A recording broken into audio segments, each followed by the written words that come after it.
যে আমাকে সুযোগ করে দেন বাংলাদেশের যে গতানুগতিক যে রাজনীতি, সেই রাজনীতি থেকে বের হয়ে এসে আমরা তরুণ প্রজন্মের যে চিন্তাধারা, আপনাদের যে 5ই আগস্টের পরে পরবর্তীত যে চিন্তাধারা, সেই চিন্তাধারা নিয়ে আমরা কাজ করতে চাই। কারণ আমাদের মাননীয় ভারপ্রাপ্ত চেয়ারম্যান জনাব তারেক রহমান একটি কথা বলেছেন যে ভবিষ্যতে আমরা আমাদের নতুন প্রজন্মের চিন্তা নিয়ে আমাদের পরবর্তীত 5ই আগস্টের পরে যে রাজনৈতিক প্রেক্ষাপট তৈরি হয়েছে, আমরা বাংলাদেশে একটি সুষ্ঠু, স্বচ্ছ, নিরপেক্ষ রাজনৈতিক পরিবেশ তৈরি করতে চাই, যাতে ভবিষ্যতে কোনো স্বৈরাচারের জন্ম না হয়। এবং সেই প্রেক্ষাপটকে আমরা ধারণ করে আমরা আশা করি যে বাংলাদেশ জাতীয়তাবাদী দলের প্রত্যেকটি নেতাকর্মীরা চেষ্টা করে চলেছে। এবং আপনারা জানেন যে সকলে বাংলাদেশে এখন আর কোনো আওয়ামী লীগ নাই, সবাই বিএনপি হয়ে গেছে, তাই না? যার কারণে হয় কি যে নব্য বিএনপি এসে অনেক সময় তারা বিএনপির নাম জাহির করে বিভিন্ন জায়গায় অপকর্ম করে, চাঁদাবাজি করে, লুটতরাজ করে, অনেক ধরনের অনৈতিক কাজ করে। সেই বিষয়গুলিতে কিন্তু আমরা জিরো টলারেন্স দেখাচ্ছি। আমরা এখনো কিন্তু পাওয়ারে নাই। আমরা একটি বৃহৎ রাজনৈতিক দল হিসেবে এদেশের মানুষের ভালোবাসা নিয়ে, এদেশের মানুষের প্রত্যাশা নিয়ে, আস্থা এবং বিশ্বাসের উপর ভর করে কিন্তু আমরা কাজ করে চলেছি।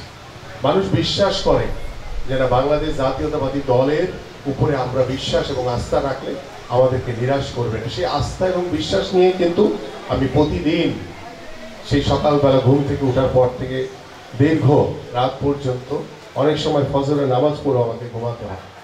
এভাবেই আমার প্রতিটি দিন কর্মচঞ্চলতা চলছে।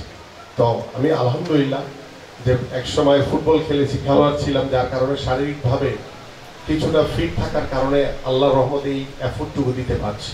আমি চাই আরও বেশি এফোর্ট দেওয়ার জন্য, আপনাদের জন্য। আমার কোনো ব্যক্তিগত চাহিদা নেই, আমি যা করবো শুধু আপনাদের জন্য, আপনাদের কল্যাণে, আপনাদের এলাকার উন্নয়নের জন্য, সারা বাংলাদেশের মানুষের উন্নয়নের জন্য। আমি যেটি সন্ত্রাস, চাঁদাবাজের বিষয়ে নাইম সাহেব বলছিলেন, আমরা এটাতে জিরো টলারেন্স দেখাবো। এখানে ন্যূনতম কোনো সন্ত্রাস, চাঁদাবাজি করার কোনো সুযোগ নাই। আমি মাঝে মাঝে বিভিন্ন, অনেকেই দেখে না, জানে না, আমি মাঝে মাঝে বিভিন্ন যে দোকানের রাস্তার পাশে যে ফুটপাতে তরু তরকারি বিক্রি করে, ওইসব জায়গায় গিয়ে জিজ্ঞেস করি যে ভাই কেউ কি চাঁদা চাইছে? পাই না ভাই, এখন আর চাঁদা চায় না। আমরা চেষ্টা করে যাচ্ছি যাতে প্রত্যেকটি জায়গা থেকে আমরা যাতে চাঁদাবাজ মুক্ত করতে পারি, সন্ত্রাস মুক্ত করতে পারি। এবং এই যে আধুনিক হসপিটালের যে জায়গাটি বললে, আমি এটা নোট করে নিয়েছি। আমি এটি কালকেই আমাদের পুলিশ প্রশাসন বা আমাদের আর্মি যারা রয়েছেন তাদের সাথে কথা বলে এইখানে যাতে, এবং এই যে বিভিন্ন রোডের কথা বললেন, এখানে কিশোরগঞ্জ, এটি কিন্তু নতুন করে আবির্ভূত হয়েছে আমাদের সমাজে। এই বিষয়টিকে আমাদের সকলকে সতর্কতার সহিত খেয়াল রাখতে হবে। কারণ আপনারা হচ্ছেন এই এলাকার মুরব্বী, পিতৃ সমতুল্য আপনারা সকলে রয়েছে। আপনাদের সন্তানরা যাতে কোনো বিপথে না যায় সেটা দেখার দায়িত্ব যেমন আপনাদের, সেটা দেখার দায়িত্ব আমার, ইনশাআল্লাহ। এবং সেই সমন্বয়ের মাধ্যমে আমি প্রত্যেকটি কাজ আপনাদের সাথে আলোচনা করেই করতে চাই। আমি কখনোই আপনাদের উপরে এটা চাপিয়ে দিতে চাই না। আপনারা আমাকে বলবেন যে আমিনুল এটা করতে হবে, আমি সেটা করতে বাধ্য। আমার সামর্থ্য অনুযায়ী আমি সব কিছু করবো, ইনশাআল্লাহ। এবং আমাদের এই যে নেশাগ্রস্ত যে বিষয়টা বললেন আমাদের ক্যাপ্টেন শফিকুর সাহেব, আমার মনে হয় এটা আমি আগামীকাল থেকে বা রাতেই চেষ্টা করব কথা বলে।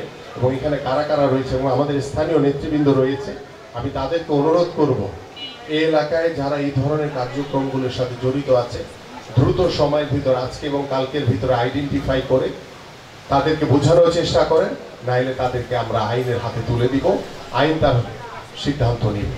এবং আমরা কোনো বিশৃঙ্খলাকারী, কোনো সন্ত্রাসী, চাঁদাবাজি, নেশাগ্রস্ত কাউকে কোনোভাবেই প্রশ্রয় দিব না। এবং আপনাদের সকলে যে একটি মতামত শুনলাম যে একাডেমি স্কুলের যে বিষয়টি, ইতিমধ্যে আমি আমাদের ভারপ্রাপ্ত হবে কামাল ভাই, আমাদের 2 নম্বর ওয়ার্ডের সেক্রেটারি মামুন এবং 91 নম্বর ওয়ার্ডের সেক্রেটারি বাবুল ভাইকে বলেছি যে মালিকের সাথে গিয়ে খুব শান্তিপূর্ণভাবে, ভদ্রভাবে কথা বলে বোঝানোর জন্য যে এখানে গাড়ি পার্কিং করলে আমাদের এই এলাকার সাধারণ মানুষের যান চলাচলে বিঘ্ন ঘটে। সেটি আমরা সুন্দরভাবে তাদেরকে বোঝানোর চেষ্টা করব, সুন্দরভাবেই আমরা বুঝিয়ে চেষ্টা করব যাতে তিনি এই গাড়িগুলো পার্কিং আর এখানে না করেন, বা অন্যত্র কোনো ব্যবস্থা করা যায় কিনা সেই ক্ষেত্রে আমরা তাকে সহযোগিতা করব।